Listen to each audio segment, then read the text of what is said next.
Now, Bismillahirrahmanirrahim. Video afa Mofohunsho kan máa play video afa yẹn ní láìpẹ́ yìí.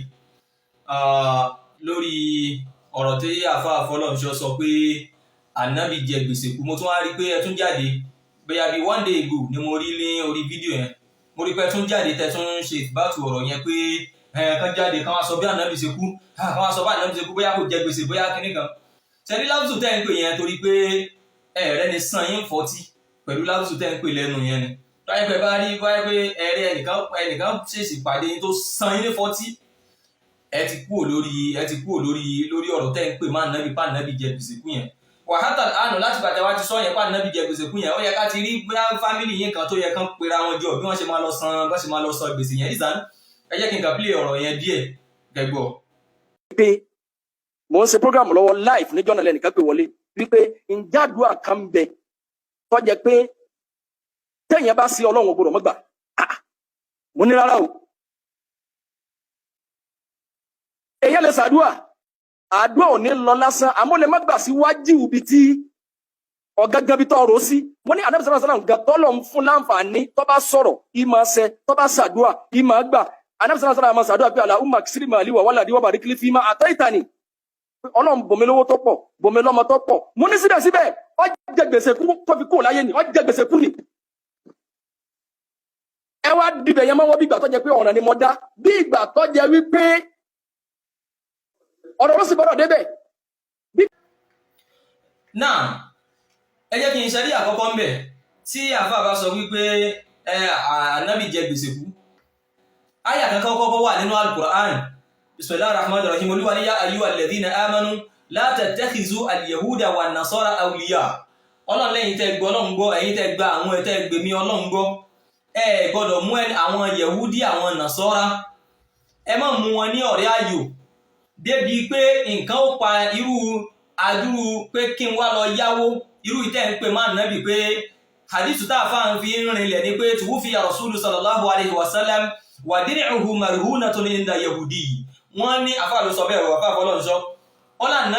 ó ní Ànábì kú ó wá lọ fi ẹ̀wù oúnjẹ rẹ̀ ẹ̀wù ogun ẹ̀ ó lọ fi dógò lọ́dọ̀ yahudi Ànábì lọ fi oúnjẹ ẹ̀wù ogun rẹ̀ ó lọ fi yá oúnjẹ ó lọ fi dógò sọ́dọ̀ yahudi wọ́n fi gba oúnjẹ. Hadithu tẹ́ ń pè má Ànábì ẹ̀yin náà yàní fi zihnikum nínú làákàyè yín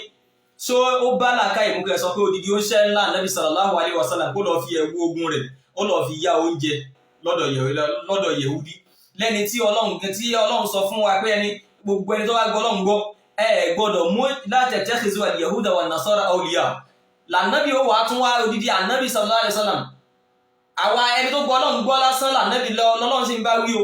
ká tó wá sọ pé odidi Ànábì ṣé ká wá sọ pé Ànábì pa ọ̀rọ̀ Ọlọ́run tì wípé la tattakhizu al-yahuda wan nasara awliya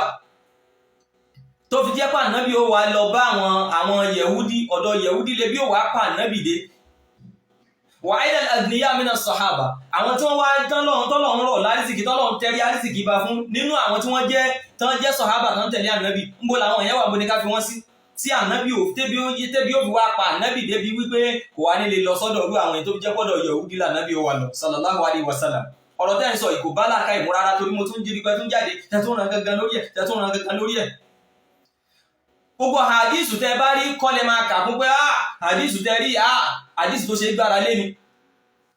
àwọn almunafikuna mina sahaba wọ́n wà dáadáa tó jásí pé wọ́n kàn tí wọ́n tán ti àwọn ọ̀rọ̀ míì tí ò rí bẹ́ẹ̀ tán tí mọ́ Ànábì sallallahu alaihi wasallam tó jẹ́ ká Ànábì gangan fúnra ẹ̀ gangan sọ wípé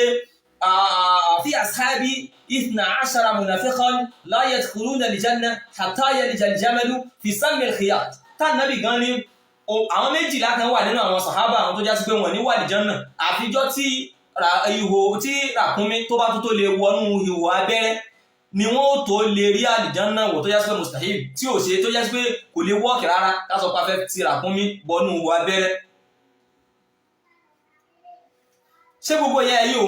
ẹ̀yin ò rí hadithu kana rasulu sallallahu alaihi wasallam yadakhiru li ahlihi quta sanatin ẹ̀yin ò rí hadithu pé Ànábì máa ń ra oúnjẹ ọdún kan oúnjẹ tó lè tó àwọn èèyàn rẹ̀ ó ní máa ń rà sílé fún wọn ẹ̀rí àwọn ẹ̀gbà wá ilé tó dáa tí wọ́n kọ tán kọ nípa Ànábì ẹ̀rá wọn yẹn kà ìjà wa múra gangan lílo ẹgbẹ́ rẹ̀ nìkan ti láìtì yín látẹ̀yìn àbọ̀ tán fún yín mọ́rò látẹ̀yìn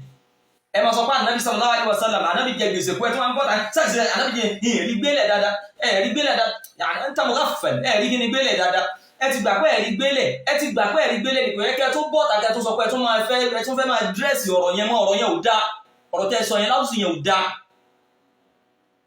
ẹ ti bọ́ta ẹ ti sọ̀rọ̀ lórí ẹ̀ pé ẹ̀yin gan ti accept pé kíní yóò dáa bóyá ẹ̀yin àtàwọn kan wájọ níjà lẹ́nu bíjọ́ mélòó ẹ̀ tó wá fò bọ́ta ṣé tí wọ́n wí ẹ sọ́tà Ànábì